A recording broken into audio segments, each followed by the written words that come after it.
Stine is the creator of the best-selling Goosebumps series, which has more than 400 million copies in print worldwide, and will celebrate 25 years in 2017. So that was last year, or this year, its 25th birthday. Goosebumps is one of the best-selling children's series of all time and inspired a popular television show, as well as a feature film starring Jack Black that opened at #1 at the box office. That's what we're here to see. His other popular children's book series include Fear Street, Mostly Ghostly, The Nightmare Room, and Rotten School, and his first picture book with Mark Brown, The Little Shop of Monsters. R.L. Stine lives in New York City. You can connect with him on Twitter at RL_Stine or Facebook, facebook.com/RLStine. For more information, visit rlstein.com and scholastic.com/goosebumps. And here he is.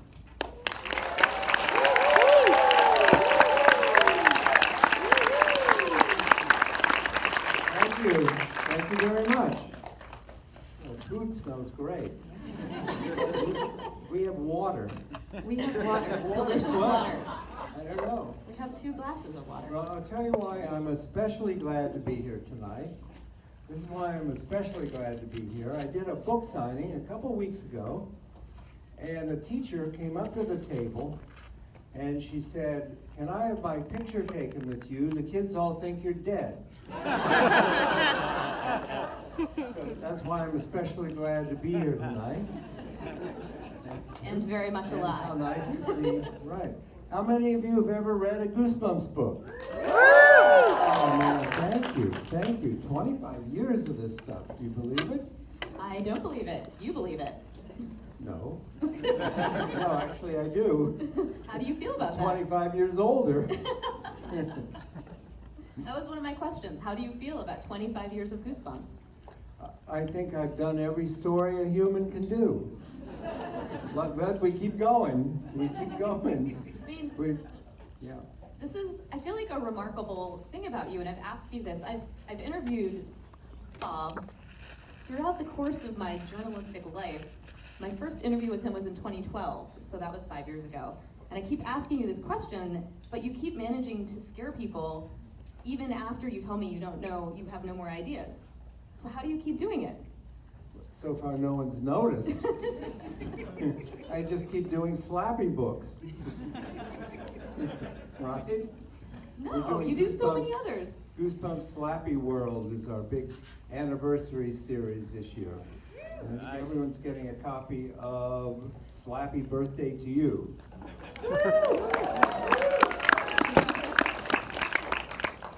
Did anything in your real life ever inspire a Goosebumps book? Jen, I'll tell you, only one Goosebumps book, so weird, one Goosebumps book was inspired by something in real life. That's the only one. And it was The Haunted Mask That Turns Her Evil. And the idea for that book came when my son Matt was a little guy. He's a little guy, and I'm watching him from the doorway, and he was down on the floor trying on a green rubber Frankenstein mask. And he pulled it down over his head, and then he couldn't get it off. And I was watching him, just tugging, and I thought, what a great idea I should have helped him, right? I should have helped. I did not win the Good Parent Award that day. And I thought, great idea for a story, and I went and started writing notes. And you left the mask on him? Yeah, I left it on him. But that's the only one that came from something in real life. Wow. What's the scariest thing that's ever happened to you? Interesting. Actually, the scariest thing that ever happened to me, there are 2. I can think of 2. People always say, what scares you? But these were real times when I really was scared. And one involved my son Matt, again, when he was a real little guy. I took him to the New York Automobile Show at the Javits Center. We've been going every year, we always go. And he was tiny, and there are thousands of people there and in the cars in this giant convention center. And I lost him. Yeah. That was scary. And I couldn't find him. And the whole thing lasted maybe 30 seconds, but it was an incredible feeling of panic. I didn't see him. I didn't see him anywhere. And then finally, after, I saw him standing over by a car. And I went running over to him. And I said, Matt, are you okay? And he said, where were you, Dad? I was about to call the manager. He was a New York kid, right? He didn't have to worry. Why should I worry about him? But that was a very scary moment. And I'll tell you one other one. It was Halloween time, and Time Out magazine asked if I would go around to a bunch of those, those pop-up haunted houses that open, and if I would go through them and rate them. And so, yeah, sure, I'll do that. And there are these places where in rooms, and it's filled with actors, and they're covered in blood, and they've got knives, and their guts are coming out, and it's really creepy, disgusting stuff. But I said I'd be happy to review a few of them for the magazine. So I showed up, and it turned out they had invited someone else to go along with me. And this guy, he was sort of tall, and he had a sort of a reddish face, and he had very black arched eyebrows, and his hair was, he looked just like the devil. And he looked like the devil. And he introduced himself, and he said, hi, I don't remember his name. He said, I am the head of the Satanic Church. Wow. And I said, oh, nice to meet you. What are you going to say, right? He's the head of the Satanic Church. And they asked him to go. I thought, great for a children's author, right? This is perfect. I'm this kid's author walking around with the head of the Satanic Church. So the two of us started through these haunted houses. And it was, the usual thing, these actors screaming and yelling. And then one of them had this room where you pushed in, and it was entirely black. There was no light of any kind seeping in. It was just total darkness. And you're in this room, and, well, it was like being blind.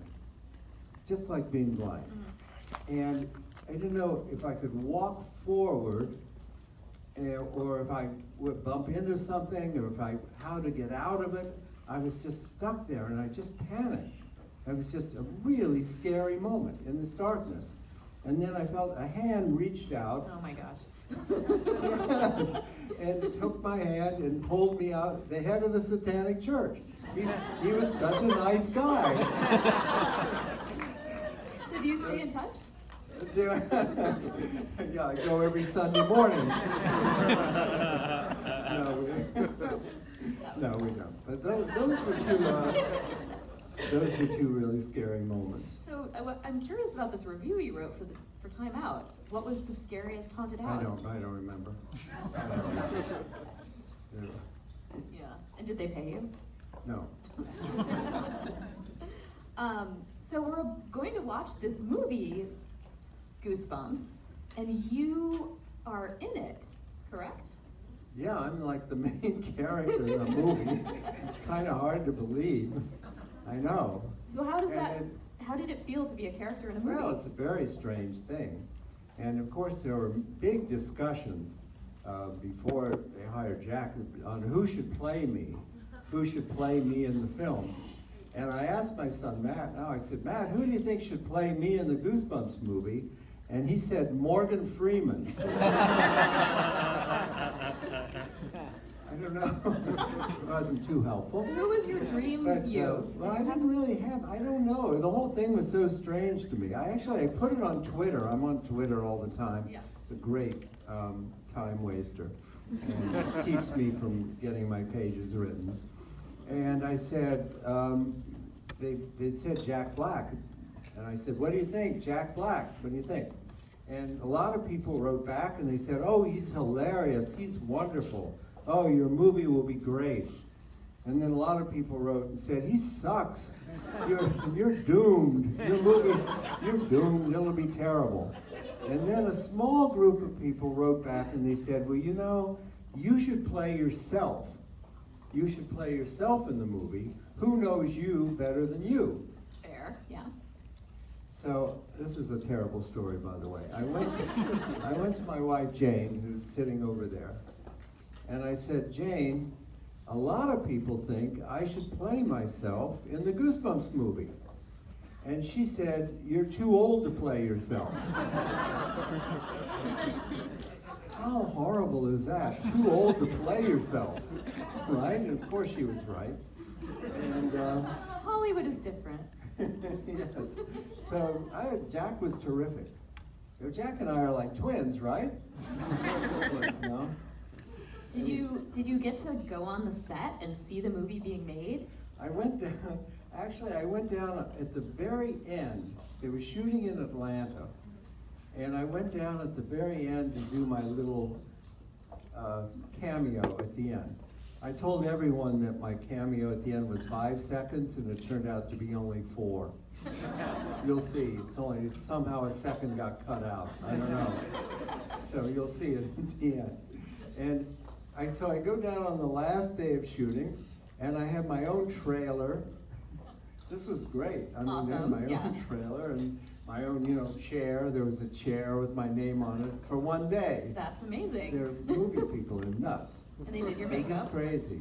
Yeah, right. And here, I did, my little cameo, you'll see where I walk out and go by Jack. I'm carrying a briefcase, and I say, hello, Mr. Stine. And he says, hello, Mr. Black. And we walk on. Very cool. That was the thing. So we do the thing, and they're going to do another take. And I'm holding and a guy comes over to me. This is the movie business. I love this. Guy comes up to me, and he says, I'll take the briefcase. And I said, oh no, there's nothing in it, it's light. I'll hold it. He said, no, that's my job. He said, I'm a prop guy, and it's my job to hold your briefcase. Guy's getting paid to hold my briefcase. So I give him the briefcase, right? And then we ended up shooting this 5-second thing. They shot it 25 times, right? I told Jack, I said I would kill myself if I had to work like this. And each time the guy came over and he had to hold the briefcase 25 times. And he was getting paid. Good for him, right?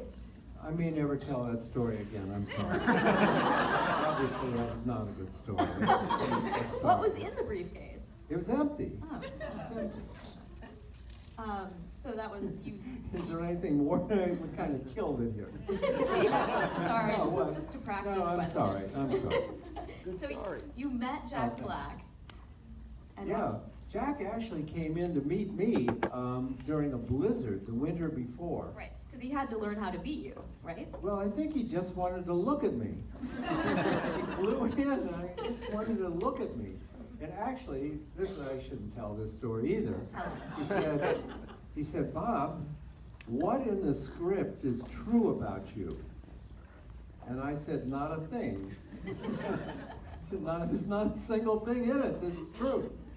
And I don't want kids to think that I write on a typewriter. I don't. No, there are all these kids buying typewriters. I get out of letters from parents, where can I find a typewriter? My son wants to write on a typewriter. I said, don't write on a typewriter. Anyway,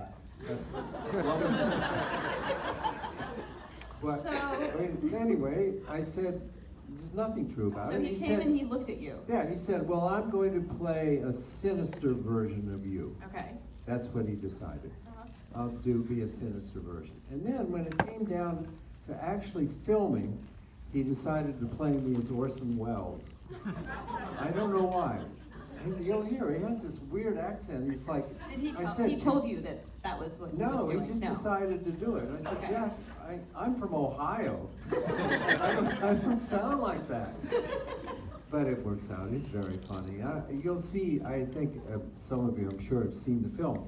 The 3 teenagers in the film, I think, are the best thing in it. They're so real. And they're not like Disney actors, not, every line's a punchline, like on the Disney Channel. They are real, serious actors. And I loved hanging out with them, and they were just great, all 3 of them. Cool. So in about 5 minutes, we're going to take questions from the audience. So if you'd like to ask Bob a question, you can line up right over here, I think in front of that microphone. So everybody who wants to ask a question, get in line, and we're going to keep talking as that happens. What is your fan mail like? I imagine you've gotten thousands, hundreds of thousands of letters over the years. Yeah, and it's now, wonderful. what kind of That's stuff? my favorite part. I get great fan mail. Last week, here's a letter I got from a girl last week. Dear R.L. Stine, I think you're the scariest person on earth. I want to know everything about you. Do you have hair? Love, Grace. A little while ago, I got a letter that said, Dear R.L. Stine, you are my second favorite author. That was the whole letter. Yeah. Talk about keeping you in suspense, right? Oh, there's just some wonderful letters over time. Dear R.L. Stine, you may not remember me, but when you visited my school, I'm the one who stepped on your foot. Good, yes. I did remember that kid. I remembered that kid. And then here's my all-time, I won't go on and on. Here's my all-time favorite letter in all these years from a kid, from a boy. Dear R.L. Stine, I've read 40 of your books and I think they're really boring. Yeah. That's perfect, right? Nice, nice. That's what you can look forward to when you're a famous author. Did you always want to be scary? Never. I never planned to be scary. I always just wanted to be funny. And I started out doing joke books. And I've written about 100 joke books for kids. My very first published book was called How to Be Funny. And I never planned to be scary, and it's kind of embarrassing because it wasn't my idea. It was someone else's idea for me to write scary books. Goosebumps was someone else's idea. Well, kind of, but before that, there were, other novels. I actually was having lunch with a friend of mine who was the editorial director at Scholastic, and she was angry at another teen horror writer. Right. And she said, well, you could write a good teen horror novel. Go home and write a book called Blind Date. She gave me the title. Does anyone recognize that title? It's the very first one. It's 1986, I think. That was Fear Street, though, right? No, that was Goosebumps? came later. Okay. Came later. It was just a blind date. It was a book.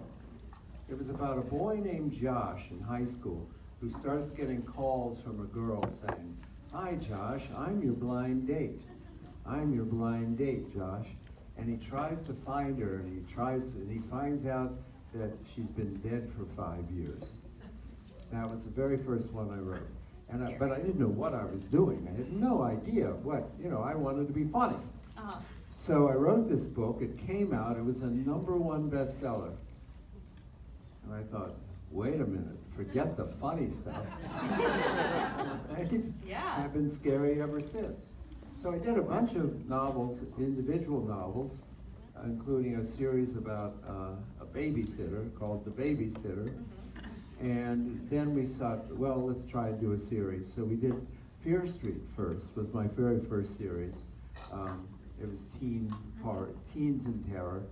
I got to kill off a lot of teenagers. It's great. Everyone loves it when you kill teenagers.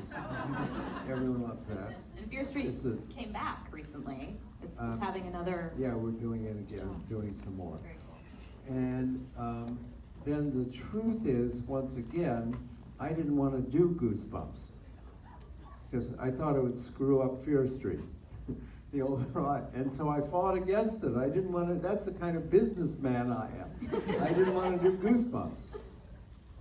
And then finally, my editors convinced me. I said, okay, if I can think of a good name for the series, we can do it. And I'm trying to think of a good name for a younger scary series. And I was reading TV Guide. And in those days, they had the TV listings in the middle. of the magazine, and it would just tell you what's on television. And there was a little ad on the bottom of the page, and it said, "It's Goosebumps Week on Channel 11."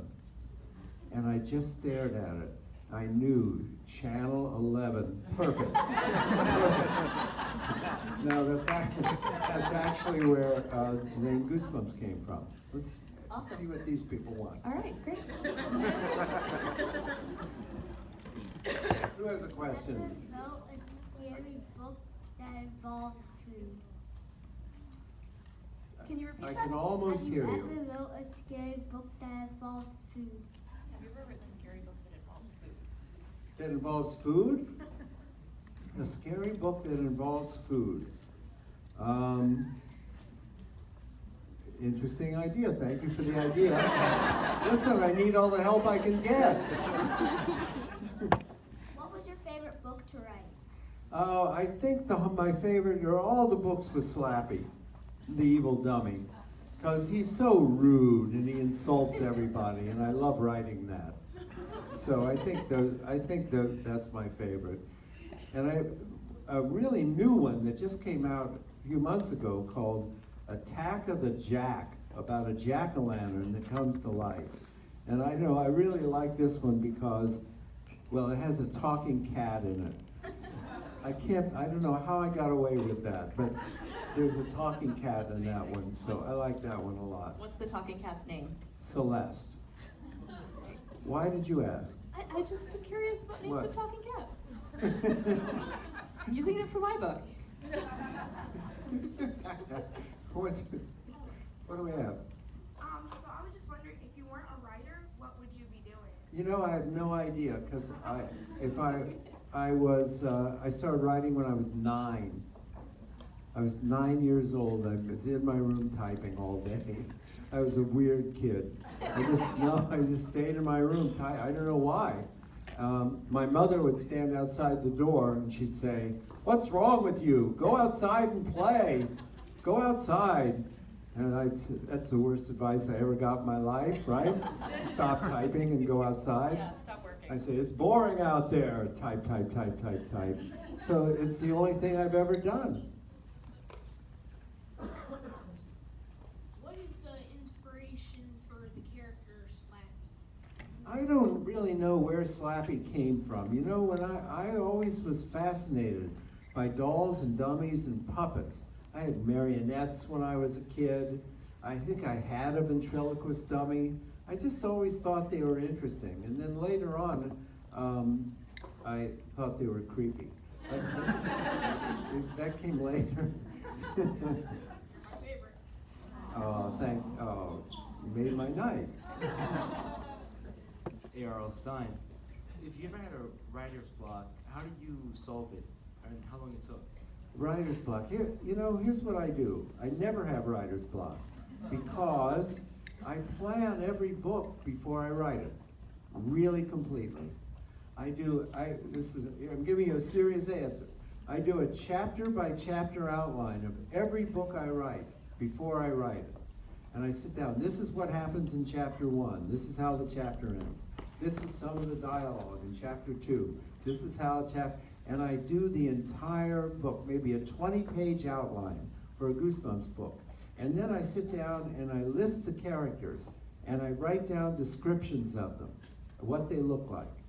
So I've done so much work before I start to write the book. There's no way I can have writer's block because I've done the hard part. I've done all the thinking. And then I can just take my outline and have fun writing the book. And that's my secret. A serious answer. Yeah, it's good advice too, even if Hi. it. You're been my childhood, favorite childhood author. Thank you. 20 years later, I still remember the stories as if I read it yesterday. Of all the stories you've written, which one scared you the most? Of all that I've written, I don't get scared. I don't get scared by any. There's something missing in my brain. No, really. When I go to like a scary movie and the shark comes up and he's chewing on all the girls and chewing people up, I'm the one in the theater laughing. I don't know why. I think horror is funny. And it does. People always say to me, they come up to me and say, I had to leave all the lights on after I read your book, or I had to lock all the doors, and I had nightmares. And I've never had that feeling. I don't know what that's like. Hello. Are there any authors in particular that you enjoyed reading when you were younger and that may have possibly played a role when you wanted to? Authors, yeah, that were important to me. I read only comic books till I was like 9 or 10. When I was a kid, there were these great horror comics called Tales from the Crypt and The Vault of Horror, and we used to carry around comic books. And one day my mother dropped me off at the little library on Main Street in our town. And the librarian called me over and she said, Bobby, I know you like comic books. I have something else I think you might like. And she took me to a shelf of Ray Bradbury stories. And I read those stories, I couldn't believe it. They were so beautifully written and so imaginative, and all had surprise endings. And Ray Bradbury was very important to me, and he really turned me into a reader. And then after that, I went on to all kinds of science fiction writers. That's what I loved when I was a kid. But he was very influential for me. Nice question. What was the book that you least liked writing?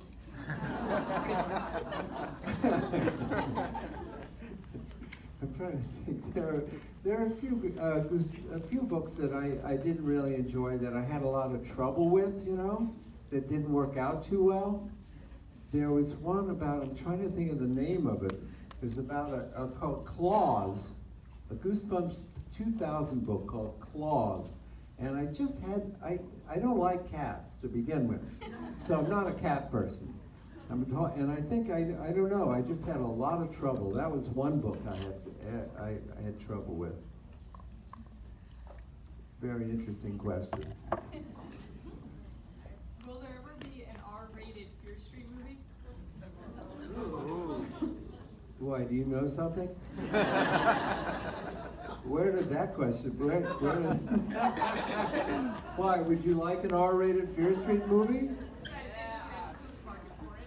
Yeah? Did you read about it or something? I think your dream may come true. Ooh, exciting. But am I allowed to talk about it? No. I'm allowed to talk about it. You're really shocking me with that. It's a Spread the word, people want one. It's a real possibility.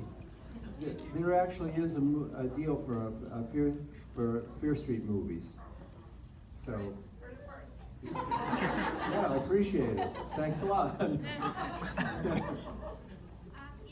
movie, there's a little bit of a nod towards Stephen King.